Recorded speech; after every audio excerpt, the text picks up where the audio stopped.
You are listening to PastThink.com audiobook.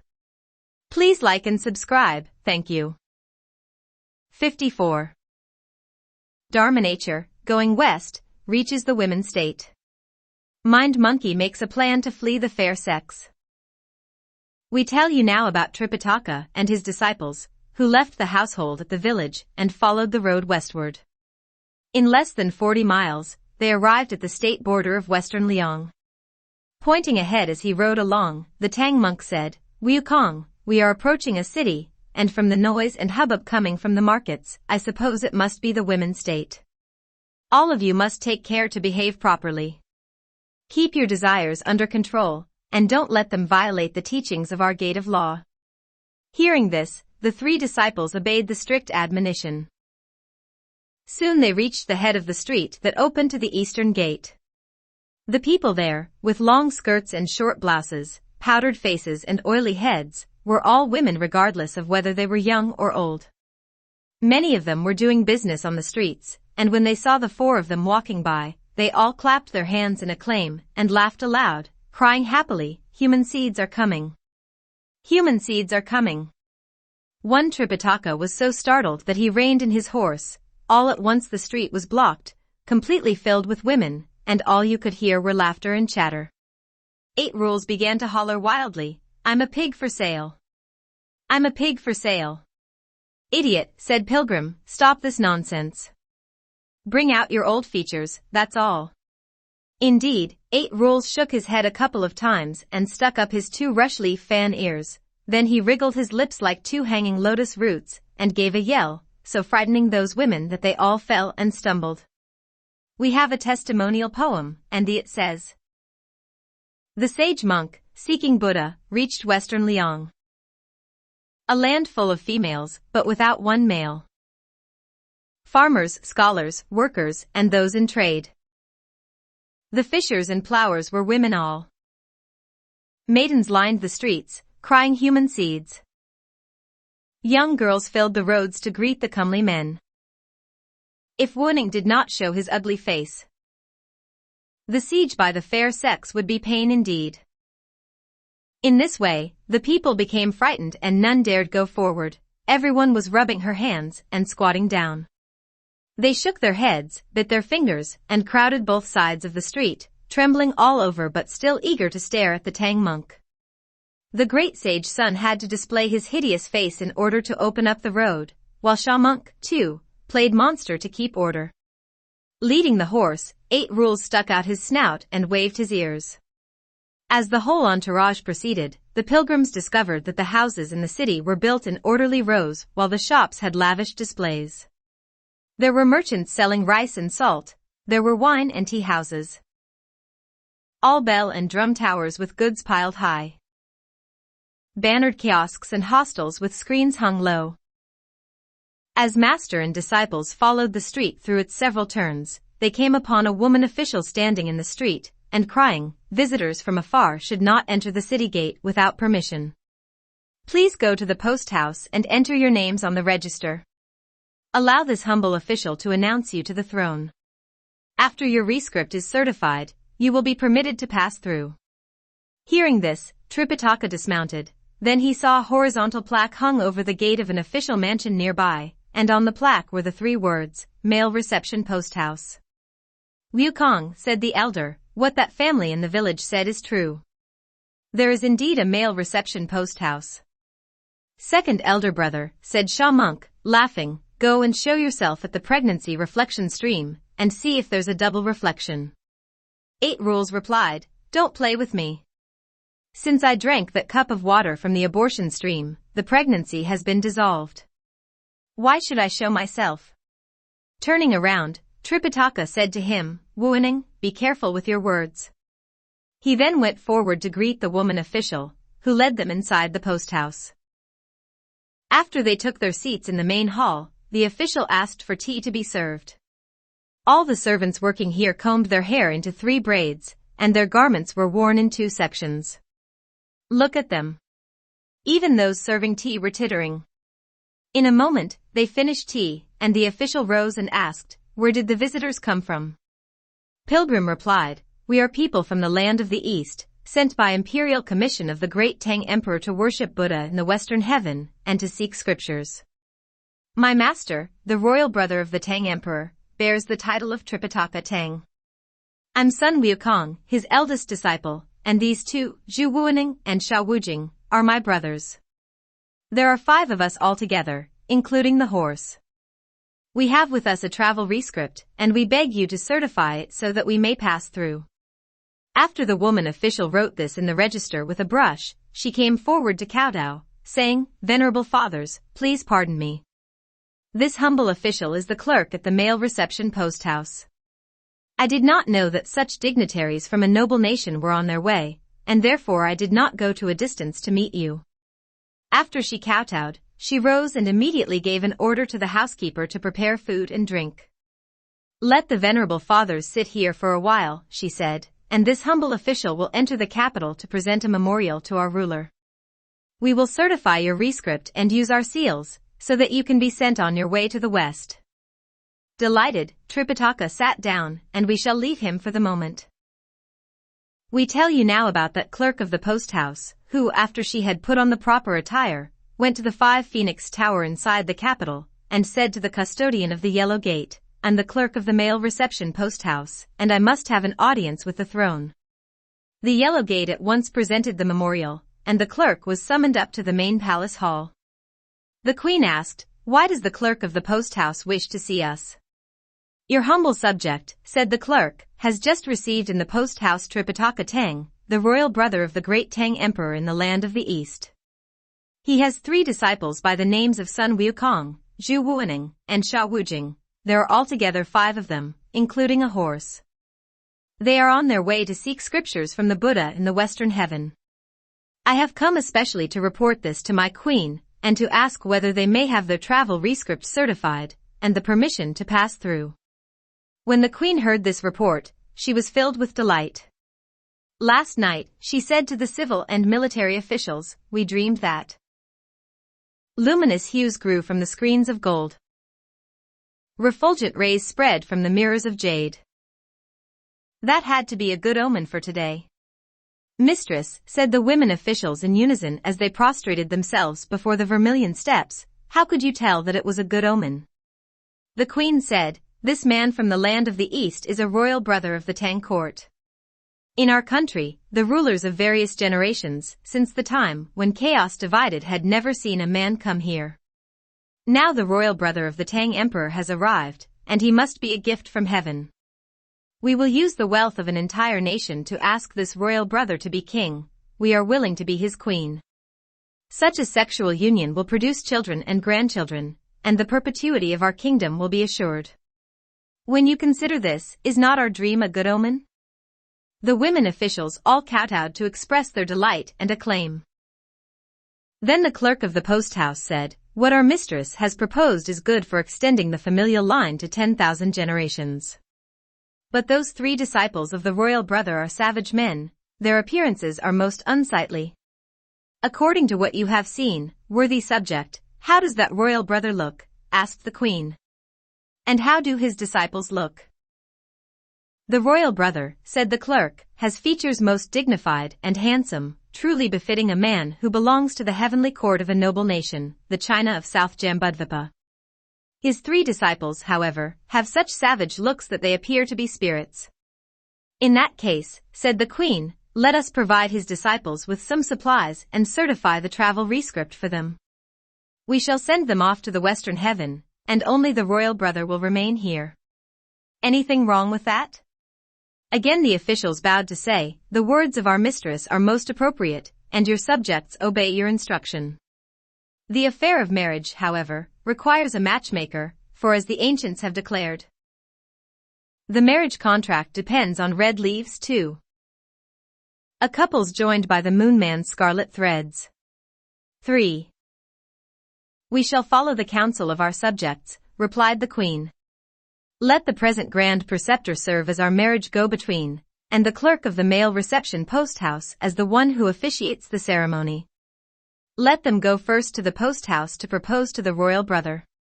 If he consents, we shall take our carriage out of the capital to receive him. The Grand Preceptor and the clerk accepted this decree and left the court. We now tell you about Tripitaka and his disciples, who were just enjoying their vegetarian meal at the hall of the post house when someone came in to report, "The Grand Preceptor and our own governess have arrived." Tripitaka said, "Why does the Grand Preceptor come here?" "Perhaps the Queen wants to give us an invitation," said 8 Rules. "If not that," said Pilgrim, "then to offer a proposal of marriage." "Wu Cheng'en," said Tripitaka, "if they hold us and want to force us to marry them, what shall we do?" "Master," replied Pilgrim, "just say yes to them. Old Monkey will take care of the matter." They had hardly finished speaking when the 2 women officials arrived and bowed deeply to the elder, who returned their salutations one by one, saying, "This humble cleric is someone who has left the family. What virtue or talent do I have that I dare let you bow to me?" When the Grand Preceptor saw how impressive the elder looked, she was delighted and thought to herself, "Our nation is truly quite lucky. Such a man is most worthy to be the husband of our ruler." After the officials made their greetings, they stood on either side of the Tang monk and said, "Father Royal Brother, we wish you 10,000 happinesses." "I'm someone who has left the family," replied Tripitaka. "Where do those happinesses come from?" Again bending low, the Grand Preceptor said, "This is the women's state in the western Liang, and since time immemorial, there is not a single male in our country. We are lucky at this time to have the arrival of Father Royal Brother. Your subject, by the decree of my ruler, has come especially to offer a proposal of marriage." My goodness, said Tripitaka. "This poor monk has arrived at your esteemed region all by himself, without the attendance of either son or daughter. I have with me only 3 mischievous disciples, and I wonder to which of us is offered this marriage proposal." The post-house clerk said, "Your lowly official just now went into court to present my report, and my ruler, in great delight, told us of an auspicious dream she had last night. She dreamed that luminous hues grew from the screens of gold. Refulgent rays spread from the mirrors of jade. When she learned that the royal brother is a man from the noble nation of China, she was willing to use the wealth of her entire nation to ask you to be her live-in husband. You would take the royal seat facing south to be called the man set apart from others, and our ruler would be the queen. That was why she gave the decree for the Grand Preceptor to serve as the marriage go-between, and this lowly official to officiate at the wedding. We came especially to offer you this proposal." When Tripitaka heard these words, he bowed his head and fell into complete silence. "When a man finds the time propitious," said the Grand Preceptor, "he should not pass up such an opportunity. Though there is, to be sure, such a thing in the world as asking a husband to live in the wife's family, the dowry of a nation's wealth is rare indeed. May we ask the royal brother to give his quick consent, so that we may report to our ruler?" The elder, however, became more dumb and deaf than ever. Sticking out his pestle-like snout, 8 Rules shouted, "Grand Preceptor, go back and tell your ruler that my master happens to be an arhat who has attained the way after a long process of cultivation. He will never fall in love with the dowry of a nation's wealth, nor will he be enamored even with beauty that can topple an empire. You may as well certify the travel rescript quickly, and send them off to the west. Let me stay here to be the live-in husband. How's that?" When the Grand Preceptor heard this, her heart quivered and her gall shook, unable to answer at all. The clerk of the post-house said, "Though you may be a male, your looks are hideous. Our ruler will not find you attractive." "You are much too inflexible," said 8 Rules, laughing. As the proverb says, "The thick willow's a basket, the thin, a barrel. Who in the world will take a man as an ugly fellow?" Pilgrim said, "Idiot, stop this foolish talk. Let master make up his mind. If he wants to leave, let him leave, and if he wants to stay, let him stay. Let's not waste the time of the marriage go-between." "Wu Cheng'en," said Tripitaka, "what do you think I ought to do?" "In Old Monkey's opinion," replied Pilgrim, "perhaps it's good that you stay here. As the ancients said, one thread can tie up a distant marriage. Where will you ever find such a marvelous opportunity?" Tripitaka said, "Disciple, if we remain here to dote on riches and glory, who will go to acquire scriptures in the western heaven. Won't the waiting kill my emperor of the great Tang? The Grand Preceptor said, in the presence of the royal brother, your humble official dares not hide the truth. The wish of our ruler is only to offer you the proposal of marriage.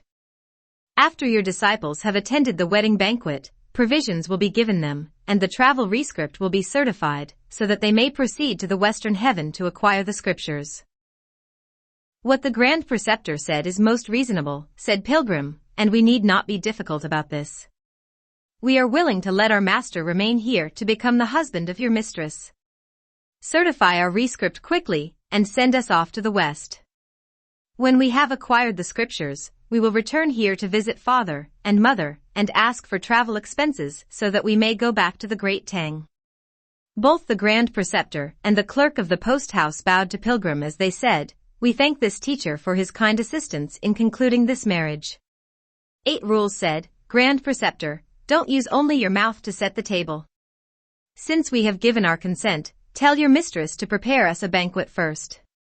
Let us have an engagement drink. How about it? Of course. Of course, said the Grand Preceptor. We'll send you a feast at once. In great delight, the Grand Preceptor left with the clerk of the post house. We tell you now about our elder Tang, who caught hold of Pilgrim immediately and berated him, crying, monkey head. Your tricks are killing me. How could you say such things and ask me to get married here, while you people go to the western heaven to see Buddha? Even if I were to die, I would not dare do this. Relax, master, said Pilgrim, old monkey's not ignorant of how you feel. But since we have reached this place and met this kind of people, we have no alternative but to meet plot with plot. What do you mean by that? Asked Tripitaka.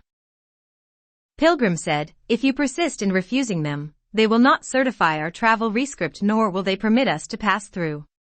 If they grow vicious and order many people to cut you up and use your flesh to make those so-called fragrant bags, do you think that we will treat them with kindness? We will, of course, bring out our abilities that are meant to subdue demons and dispel fiends. Our hands and feet are quite heavy, you know, and our weapons ferocious. Once we lift our hands, the people of this entire nation will be wiped out. But you must think of this, however. Although they are now blocking our path, they are no fiendish creatures or monster spirits, all of them in this country are humans. And you have always been a man committed to kindness and compassion, refusing to hurt even one sentient being on our way. If we slaughter all these common folk here, can you bear it? That would be true wickedness. When Tripitaka heard this, he said, Wukong, what you have just said is most virtuous. But I fear that if the queen asks me to enter the palace, she will want me to perform the conjugal rite with her. How could I consent to lose my original yang and destroy the virtue of Buddhism, to leak my true sperm and fall from the humanity of our faith? Once we have agreed to the marriage, said Pilgrim, she will no doubt follow royal etiquette and send her carriage out of the capital to receive you. Don't refuse her. Take a ride in her phoenix carriage and dragon chariot to go up to the treasure hall, and then sit down on the throne facing south. Ask the queen to take out her imperial seal, and summon us brothers to go into court. After you have stamped the seal on the rescript, tell the queen to sign the document also and give it back to us. Meanwhile, you can tell them to prepare a huge banquet, call it a wedding feast as well as a farewell party for us. After the banquet, ask for the chariot once more on the excuse that you want to see us off outside the capital before you return to consummate the marriage with the queen. In this way, both ruler and subjects will be duped into false happiness. They will no longer try to block our way, nor will they have any cause to become vicious. Once we reach the outskirts of the capital, you will come down from the dragon chariot, and Sha Monk will help you to mount the white horse immediately. Old Monkey will then use his magic of immobility to make all of them, ruler and subjects, unable to move. We can then follow the main road to the west. After 1 day and 1 night, I will recite a spell to recall the magic and release all of them, so that they can wake up and return to the city. For one thing, their lives will be preserved, and for another, your primal soul will not be hurt. This is a plot called fleeing the net by a false marriage. Isn't it a doubly advantageous act? When Tripitaka heard these words, he seemed as if he were snapping out of a stupor or waking up from a dream. So delighted was he that he forgot all his worries and thanked Pilgrim profusely, saying, "I'm deeply grateful for my worthy disciple's lofty intelligence." And so, the four of them were united in their decision, and we shall leave them for the moment. We tell you now about that grand preceptor and the clerk of the post house, who dashed inside the gate of the court without even waiting for summons and went before the white jade steps. "The auspicious dream of our mistress is most accurate," they cried, "and nuptial bliss will soon be yours." When the queen heard this report, she had the pearly screen rolled up. Descending from the dragon couch, she opened her cherry lips to reveal her silvery teeth and asked, full of smiles and in a most seductive voice, "What did the royal brother say after our worthy subjects saw him?" "After your subjects reached the post house," said the grand preceptor, "and bowed to the royal brother, we immediately presented to him our proposal of marriage. The royal brother still expressed some reluctance, but it was fortunate that his eldest disciple gave his consent for them without hesitation. He was willing to let his master become the husband of our ruler and call himself king, facing south. All he wanted was to have their travel rescript certified so that the three of them could leave for the west. On their way back after acquiring the scriptures, they will come here to bow to father and mother and ask for travel expenses to go back to the Great Tang." "Did the royal brother say anything more?" asked the queen, smiling. The grand preceptor said, "The royal brother did not say anything more, but he seemed to be willing to marry our mistress. His second disciple, however, wanted to drink to their consent first." When the queen heard this, she at once ordered the court of imperial entertainments to prepare a banquet. She also requested that her imperial cortege be readied so that she might go out of the capital to receive her husband. The various women officials, in obedience to the queen's command, began to sweep and clean the palaces, and to prepare the banquet with the utmost haste. Look at them. Though this state of Western Liang happens to be a dominion of women, the carriage and chariot are not less opulent than those of China. You see 6 dragons belching colors. 2 phoenixes bringing luck. 6 dragons, belching colors, support the chariot. 2 phoenixes, bringing luck, lift up the carriage. Strange fragrance in endless waves. Auspicious airs continuously rise. Fish pendants of gold or jade worn by many ministers. Rows and rows of lovely locks and bejeweled hair. A royal carriage shielded by mandarin duck fans. Through pearly screens glisten the phoenix hairpins. Melodic pipes. Harmonious strings. What great sense of joy reaching to the sky. What boundless bliss leaving the estrade noumena.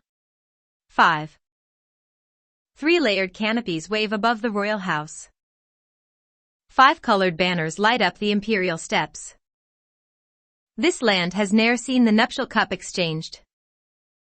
Today the queen marries a gifted man. In a moment, the imperial cortege left the capital and arrived at the male reception post house. Someone went inside to announce to Tripitaka and his disciples, "The imperial cortege has arrived."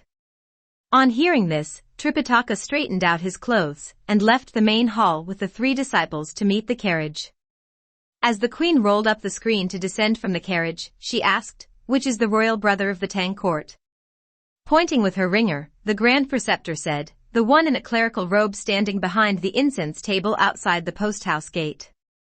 Lifting her moth brows and opening wide her phoenix eyes, the queen stared at him and found that this was an uncommon figure indeed. Look at him. What handsome features. What dignified looks. Teeth white like silver bricks. Ruddy lips and a square mouth. His head's flat-topped, his forehead, wide and full. Lovely eyes, neat eyebrows, and a chin that's long. 2 well-rounded ears betoken someone brave. He is all elegance, a gifted man. What a youthful, clever, and comely son of love. Worthy to wed Western Liang's gorgeous girl. Utterly ravished by what she saw, the queen was swept away by amorous passion. Opening her tiny, cherry-like mouth, she cried out, royal brother of the great Tang, aren't you coming to take and ride the phoenix?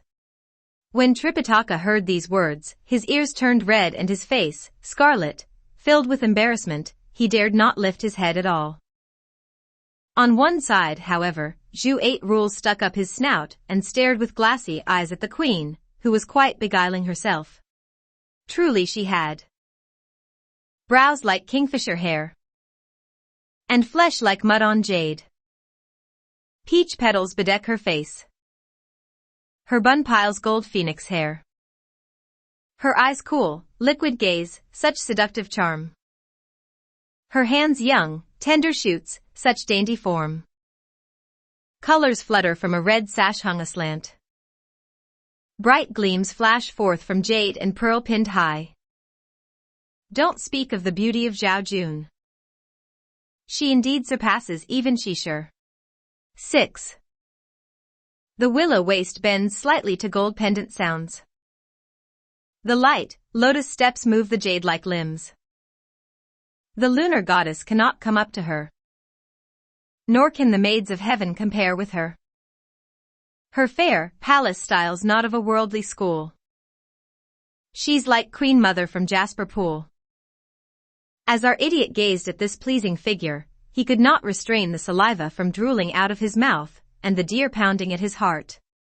All at once, he grew weak and numb and simply melted away like a snow lion faced with fire.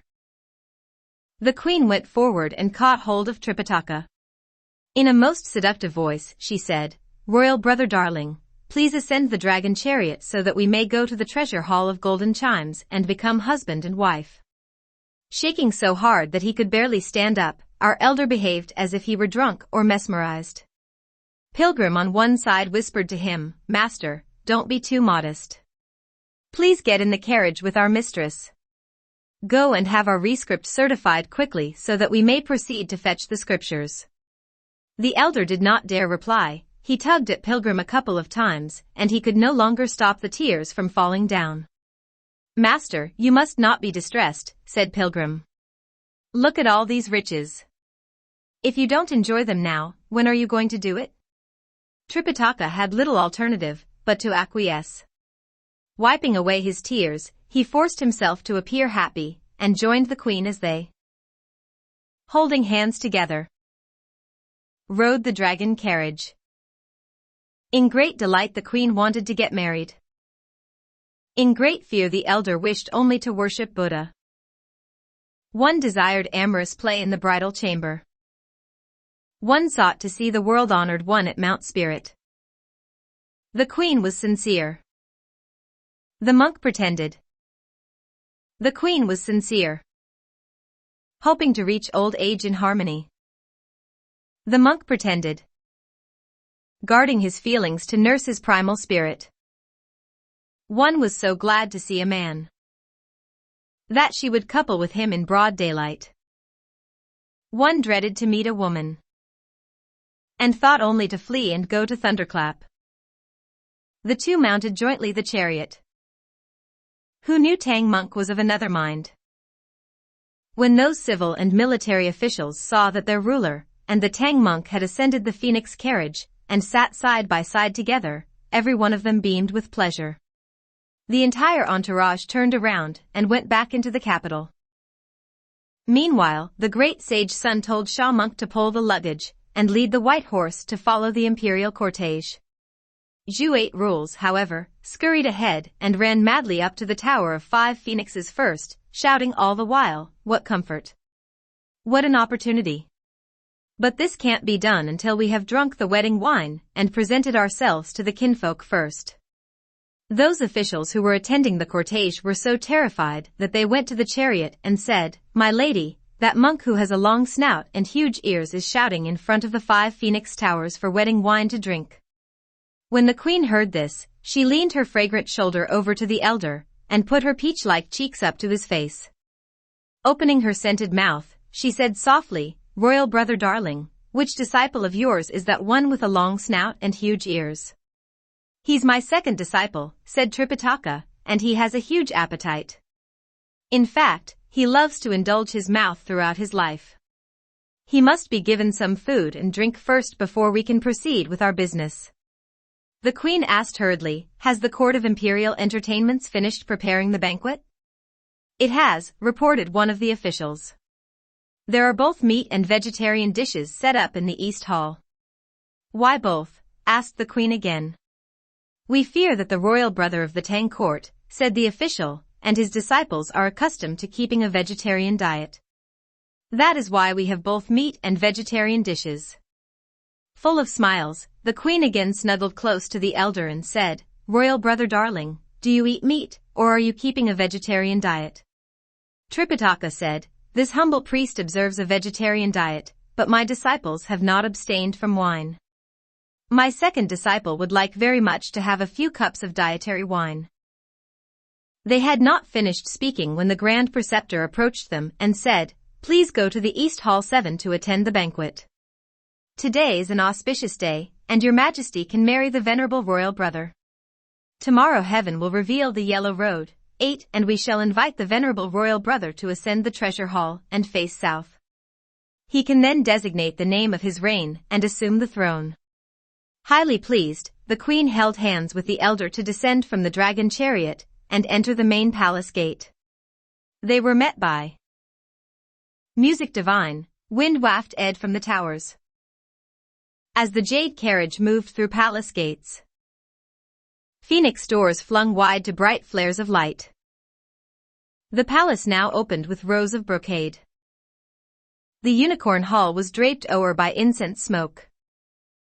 Bright corridors wound round the peacock screens. Towers rose rugged like the noble states. With jade halls, gold horses more wondrous still. When they reached the East Hall, they heard a choir of melodious strings and pipes. They saw 2 rows of winsome, graceful maids. 2 kinds of sumptuous repast were set up in the central hall. On the head table to the left was the vegetarian spread, whereas meat dishes were placed on the right. 2 rows of single tables were also set up toward the front of the hall. Rolling up her sleeves to reveal her dainty, pointed fingers, the queen immediately picked up a jade cup to toast her guests. Pilgrim went forward to say, We are all keeping a vegetarian diet. Let our master be seated at the head table on the left. Then we 3 brothers may take the single tables on both sides of him. Yes. Yes, said the Grand Preceptor in delight. Master and disciples are just like father and sons. They should not sit side by side. The various officials hurriedly set up the tables in proper order, after which the queen toasted each of them as he took his seat. Thereafter, Pilgrim gave the Tang monk a look, indicating to his master to return the salutation. Tripitaka, therefore, left his seat and, holding the jade goblet, also toasted the queen. The other civil and military officials all knelt to thank the imperial favor before they took the other seats on both sides according to their ranks. The music stopped and they began to drink and eat. As 8 rules was bent on satisfying his stomach, he had little regard for consequence. It did not matter that the food before him was corn, steamed breads, sweet pastries, but on mushrooms, black mushrooms, tender bamboo shoots, wood ears, Chinese cabbage, seaweed, laver, green turnips, taros, white turnips, yams, or yellow sperms in big gulps, he finished them all, washing down the food with 7 or 8 cups of wine. Bring us more food, he hollered. Bring some big steins. After we drink a few more steins, each of us will attend to our business. Such a fine feast and you don't want to enjoy some more? Asked Sha Monk. What sort of business do you want to attend to? With a laugh, our idiot said, as the ancients said.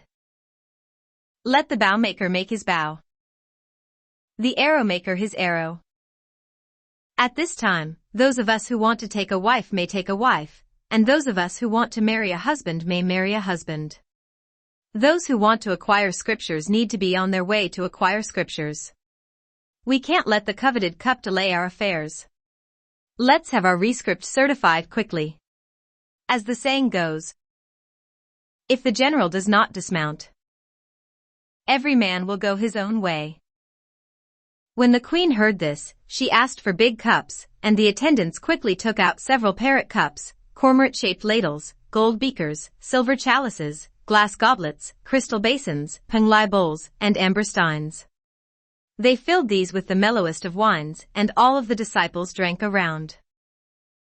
Tripitaka then rose from the table and bowed to the queen with hands folded, saying, "Your Majesty, thank you for this lavish feast. We have drunk quite enough. Please ascend the treasure hall and certify our rescript. While there is still light, let us send the three of them on their way." The queen agreed. After the banquet had been dismissed, she led the elder by the hand up to the hall of golden chimes and immediately wanted the elder to take the throne. "No. No," said Tripitaka. Just now the Grand Preceptor said that tomorrow would be the proper auspicious day, and only then would this poor monk dare assume the throne and call myself the man set apart. Today you should use your seal on the rescript so that they may be sent away. Again the queen agreed and sat down on the dragon couch. A golden high-backed chair was placed on the left of the couch for the Tang monk to sit on. Then the disciples were asked to bring forth the travel rescript. After Sha monk untied the wrap and took it out, the great sage presented the rescript with both hands to the queen. When she examined it, she found on the document the marks of 9 treasure seals of the great Tang emperor, together with the seals of the precious image kingdom, the black rooster kingdom, and the cart slow kingdom. After the queen had looked at the document, she said again, smiling seductively, "So royal brother darling also bears the name of Chen?" "That is the surname of my secular family," said Tripitaka, "and my religious name is Xuanzong. Because the Tang emperor in his imperial kindness took me as his brother, he bestowed on me the name of Tang." "Why is it," asked the queen, "that the rescript does not contain the names of your disciples?" "My 3 mischievous disciples," replied Tripitaka, "are not people from the Tang court." "If they are not," asked the queen once more, "how is it that they are willing to follow you on your journey?" "My eldest disciple," answered Tripitaka, "comes from the Aulai country in the East Purvavidaha continent, the second disciple, from a village in Koko in the West Aparagodania continent, and the third, from the river of flowing sand. All 3 of them had transgressed the decrees of heaven. The Bodhisattva Guanxian, however, liberated them from their sufferings, as a result of which they were willing to make submission and hold fast the good. So that their merits might atone for their sins, they resolved to accompany me and protect me on my journey to the western heaven to acquire scriptures. Since they became my disciples when I was already on my way, their names therefore had not been recorded on the rescript." "Let me add them on for you, all right?" asked the queen. Tripitaka replied, "Your Majesty may do as you please." The queen asked at once for brush and ink. After the ink had been rubbed out, and the brush nicely soaked in it, she wrote at the end of the rescript declaration the names of Sun Wukong, Zhu Wuning, and Sha Wujing.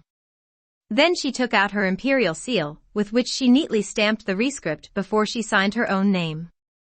The document was passed down again to the great sage Sun, who gave it to Sha monk to put into the wrap.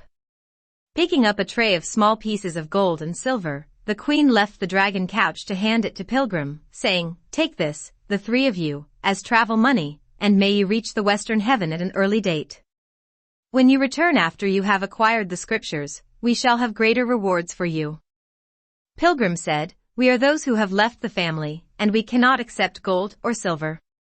There will be places on our way where we may beg for our living."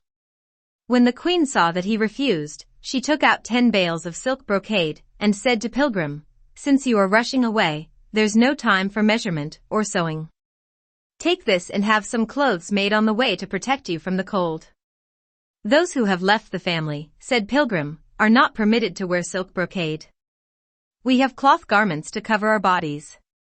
When the queen saw that he refused again, she gave this order, "Take 3 pints of imperial rice, and you can use it for a meal on the road." When 8 rules heard the word meal, he at once accepted it, and put the rice in the wrap. Tripitaka said, "Let your Majesty take the trouble to accompany this poor monk, who will send them off outside the capital. Let me give them a few instructions so that they may leave for the west. I will return and then I can enjoy forever with your Majesty riches and glory. Only without such burdens or cares can we enter into conjugal bliss." The queen, of course, did not know that this was a trick, and she asked at once for the imperial cortege. Leaning her fragrant shoulder on Tripitaka, she ascended the phoenix carriage with him and proceeded to the west of the capital. At that time, all the people in the capital lined the streets with containers filled with clean water and urns with the finest incense. Wishing to see the cortege of the queen and the male form of the royal brother were all powdered faces and cloud-like hair, old and young, they crowded into the streets. In a moment, the imperial cortege went out of the capital and stopped before the western gate. After putting everything in order, Pilgrim, 8 Rules, and Shamunk faced the imperial carriage and cried out in unison, "The queen need not go any further. We shall take our leave now." Descending slowly from the dragon chariot, the elder raised his hands toward the queen and said, "Please go back, your majesty, and let this poor monk go to acquire scriptures." When the queen heard this, she paled with fright and tugged at the Tang monk. "Royal brother darling," she cried, "I'm willing to use the wealth of my entire nation to ask you to be my husband. Tomorrow you shall ascend the tall treasure throne to call yourself king, and I am to be your queen. You have even eaten the wedding feast. Why are you changing your mind now?" When 8 Rules heard what she said, he began to act as if he were delirious. Pouting his snout and flapping his ears wildly, he charged up to the carriage, shouting, "How could we monks marry a powdered skeleton like you? Let my master go on his journey." When the queen saw that hideous face and ugly behavior, she was scared out of her wits and fell back into the carriage. Shamunk pulled Tripitaka out of the crowd, and was just helping him to mount the horse when another girl dashed out from somewhere and shouted, "Royal brother Tang, where are you going? Let's you and I make some love." "You stupid hussy," cried Shamunk and, whipping out his treasure staff, brought it down hard on the head of the girl. Suddenly calling up a cyclone, the girl carried away the Tang monk with a loud whoosh, and both of them vanished without a trace. Alas! Thus it was that, having just left the fair sex net, then the demon of love he met. We do not know whether that girl is a human or a fiend, or whether the old master will die or live. Let's listen to the explanation in the next chapter. You are listening to PastThink.com audiobook. Please like and subscribe, thank you.